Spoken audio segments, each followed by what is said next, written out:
থেকে 430 খ্রিস্টাব্দ হয়শঙ্খ বংশের সময়কাল। হয়শঙ্খ বংশ প্রতিষ্ঠাতা ছিলেন বিম্বিসার। হয়শঙ্খ বংশের প্রতিষ্ঠাতা ছিলেন বিম্বিসার। হয়শঙ্খ বংশের প্রতিষ্ঠাতা বিম্বিসার। বিম্বিসারের অবধি ছিল শ্রেণিক। হয়শঙ্খ বংশ প্রতিষ্ঠা ছিল শ্রেণিক। বিম্বিসারের রাজধানী ছিল রাজগৃহ। বিম্বিসারের রাজধানীর নাম ছিল কি? বিম্বিসারের চিকিৎসক ছিলেন জীবক। বিম্বিসারের চিকিৎসক ছিলেন জীবক। অজাতশত্রু কি? অজাতশত্রু বিম্বিসারের পুত্র।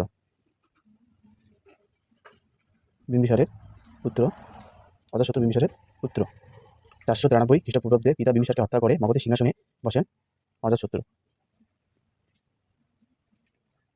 অজাতশত্রু অজাতশত্রুর উপাধি ছিল কুনিক।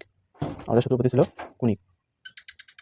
অজাতশত্রুকে হত্যা করে উদয়ীন বা উদয়ভদ্র। অজাতশত্রুকে হত্যা করে উদয়ীন বা উদয়ভদ্র। অজাতশত্রুকে হত্যা করে উদয়ীন বা উদয়ভদ্র 449 খ্রিস্টপূর্বাব্দে। উদয়ন তার রাজধানী রাজগৃহ থেকে পাটলিপুত্রে স্থানান্তর করেন। উদয়ন তার রাজধানী রাজগৃহ থেকে পাটলিপুত্রে স্থানান্তর করেন। উদয়নের পর অনুরুদ্ধ মুন্ড নাগদশক 3 রাজা হন। তারপরে আমরা আসবো এরপর শিশুনাগ বংশ।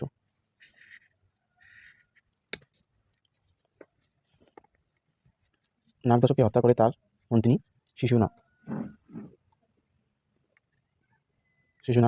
এই বংশের প্রতিষ্ঠা করেন। তিনি তার রাজধানী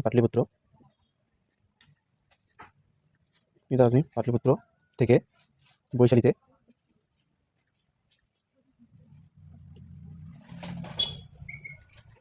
স্থানান্তর করেন।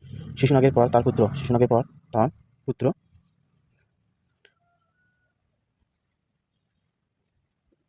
কালাশোক সিংহাসনে বসেন। কালাশোকের রাজধানী বৈশালী থেকে পাটলিপুত্রে স্থানান্তর করেন। কালাশোক তার দাসপুত্রকে হত্যা করে মহাপদ্মনন্দ।